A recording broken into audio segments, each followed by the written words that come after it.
दरम्यान बीडच्या शिरूर तालुक्यातील पिंपळनेर इथं भगवान बाबा यांच्या नारळी सप्ताहाची सांगता होते। या निमित्तानं भाजप आमदार सुरेश धस आणि माजी मंत्री धनंजय मुंडे यांची भेट होते का याची सर्वांना उत्सुकता आहे। मुंडे येणार असं ठरलं देखील होतं, मात्र धनंजय मुंडे तिथं आले नाहीत। त्यांच्या हेलिकॉप्टरला परवानगी मिळालेली नाही असं त्यांच्याकडून सांगण्यात आलंय। मात्र अनेक जण यामागे राजकीय कारण असल्याचं मानतात।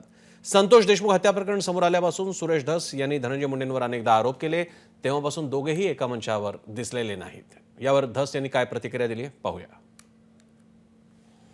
नाही, हे बघा, इथे मी किंवा धनंजय मुंडे साहेब किंवा आणखी कोणी याचा काही संबंध नाही।